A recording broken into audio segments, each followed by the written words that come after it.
Hey guys, this is Alex here bringing you a brand new review. I actually haven't done a review for a while because I found that the reviews I was doing were based on products that I had not enough time with. I was too often replacing handsets for another one, and I figured the next one I'd do I'd have a bit of time with, and I'd give a solid review about what I think about it and how it performs.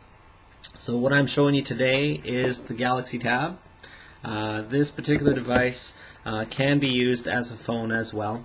Obviously holding something this size to your ear is probably not the nicest thing, but you can go ahead and use the included headset, which are in buds, or you can do a Bluetooth, or you can actually just do it speakerphone.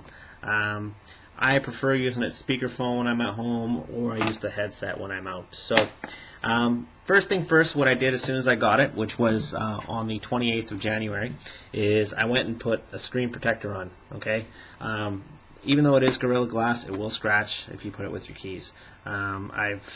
I'm telling you, it's probably the smartest investment you can make. As soon as you scratch a device like these, and you do want to sell it, it is hard to sell if there's a scratch on the screen. So keep that in mind. excuse me. Keep that in mind. The other thing I did is I bought this device right here. This is a hard shell. It's called a Spec Candy shell. It comes in a box like this, and it's about $60 with tax. What it is basically just like you may have seen on the iPhones. They used to make these for the iPhones as well. I don't know if they still do. But it's basically a hard plastic on the outside and a hard rubber on the inside. And the rubber actually goes past the plastic and creates a lip. So if you put it upside down, you don't have an issue of scratching your device. It also covers up your buttons, so that's kind of nice. It's got a cutout for the headphone, the memory card, and your speakers and your pin connector. Now, as far as the device goes, it is a 7-inch device. It's all capacitive except for the volume button and the power button. When you do put this case on, it does cover your SIM card slot, so you want to make sure you put your SIM card in first, and you've got your memory card that you can put in as well. It's a micro SD. As far as the micro SD goes, you can bump it up to 32 gigs. This is currently the 16 gig model that's sold through Bell. I bought it outright at, I believe, $749 when it came out. An ongoing issue I have noticed with some of the devices, I had to look at about 5 of them and go to 2 different stores before I found the right one, is these volume buttons and the power buttons. Some of them sell loose, so my advice is just to look at a few. This particular model, they're nice and firm, there's no play in them, and that's what you want. When you're paying this kind of money, you want to make sure that you get the best one. So there's no embarrassment in looking at a few. They're most likely going to show you a few, but that's the only thing I can tell you to really look for, and obviously if there's stuck or dead pixels on the screen, which I've looked at about 3 of them in stores, and I also do unlock these, and I've looked at quite a few, and it's very rare to see a stuck or dead pixel on this particular device. I haven't seen one yet. So now in terms of the specs, this runs Cortex A8 processor. It's got a 3.2 megapixel camera in the back, a 1.3 in the front. You can't really do much conference calls on it. It's actually not that great in terms of software wise yet. I'm pretty sure with time they'll have better software, but even you can't use Skype with it. Even Fring is not that great with it either. But it's sure to come out. The beauty about the camera here is you can do panorama pictures as well, which basically ties up your pictures to make one long panoramic photo, which is actually quite nice. It does take excellent pictures, and it does take pretty good videos as well. And you can imagine when you're taking a video with a screen this size that you can look at, you can really get a good idea of what you're filming, and you're not getting things you don't want in your video. In terms of real estate, they've done a really good job of being extremely finger friendly. There's no stylus involved. This is a capacitive touchscreen, so you just need to use your finger. And if you look at the applications, how they're spaced out, it's extremely finger friendly. And they do have, it does have GPS, Wi-Fi, 3G, and it's fully capable. What I found with the GPS, the first time around, it does take a bit of time to lock satellites, but after that, on the same day we're talking about, you'll get what's called a hot lock, which means it already has the satellite information in its cache, so you don't have to worry about every time you start this thing up during the day to wait about 3 or 4 minutes to find satellites. There are two variants. There's the GSM model, which is this one here, which is sold in Canada through Bell, Rogers, and then there's also the CDMA version, which is sold through Verizon. Now make sure that if you do want to get this unlocked to be used overseas, you want to get the GSM version. The beauty of it is that you can go ahead and get it unlocked yourself. You don't need to actually buy an unlock code for this. You can actually look on xdadevelopers.com, search for the Galaxy Tab forum, and there's plenty of information on how to do so. And it takes about 20 minutes, and then you can go ahead and also install custom ROMs. Now, when you buy this outright at the Bell store, it does not come with a phone feature. It's strictly just a tab.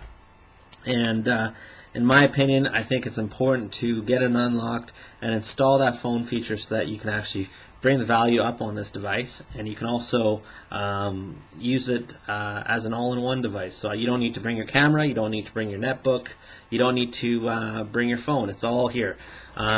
So this is basically what I use on a daily basis. Before that, I had bought the Dell Streak, and it is a good device, but I found that the spacing ratio of the applications was kind of odd, and the upgrade process was actually a little difficult, and the actual build quality of the device was good, although there were a few flaws that really kind of got on my nerves. So I had it for about a week, and within that week I already had the top and bottom panels where you have the capacitive buttons and the actual earpiece come loose and actually fall off, and I've actually replaced it and got another one, same thing, so I decided to save my money and buy this instead.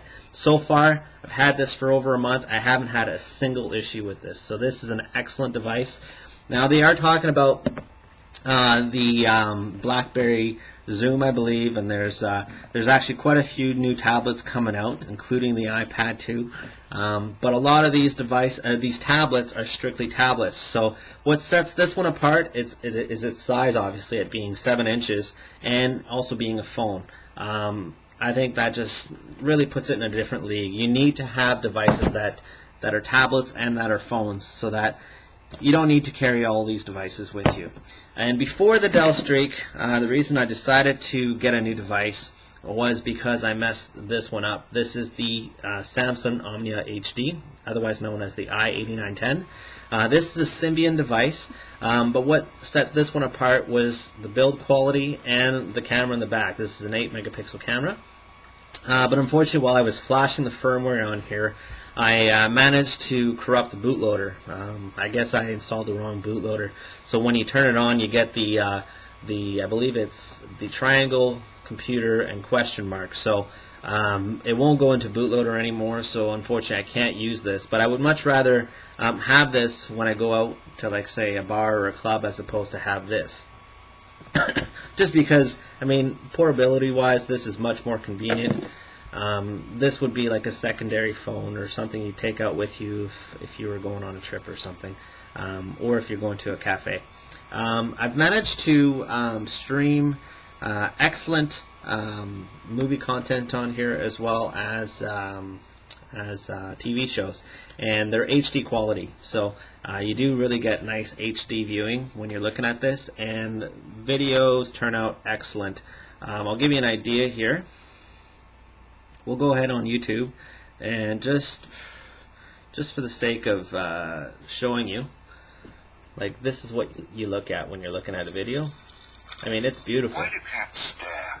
Right? So in my opinion, this is probably the best device I've had, and I've had about 100 devices since then. I've had all the iPhones, and I've had most Samsung phones and Nokias.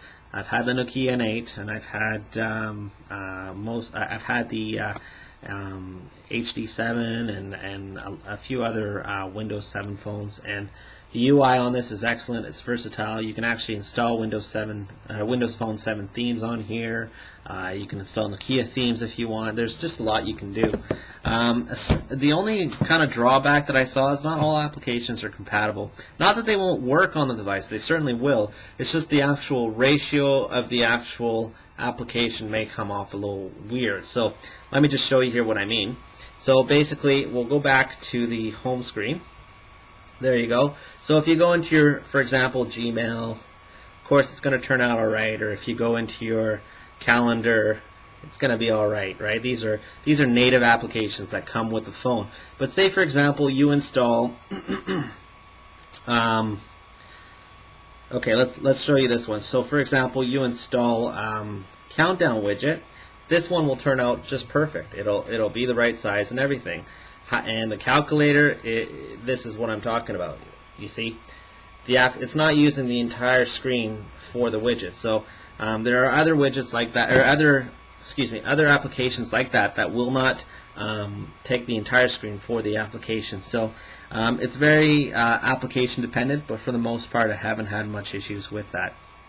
To finish off, there is actually a few more tablets that Samsung is coming out with. There's a 10-inch tablet that's going to be basically identical, but with a dual-core processor and honeycomb. Right now, this particular device is running 2.2, but because Samsung is coming out with honeycomb for their other devices that they're putting out there, and they have promised 2.3 for this gingerbread, it's only a matter of time before honeycomb is ported to this device as well. So for users that are actually worried about getting this because it will not have honeycomb, I wouldn't really worry about that. Android is a very, very versatile platform, and there's a lot of developers. So that's my opinion on that device, and if you have any questions, please let me know. Like I say, most modding that you can do for Android devices can be found on XDA developers, and hopefully you'll find all the information you need there. Thank you.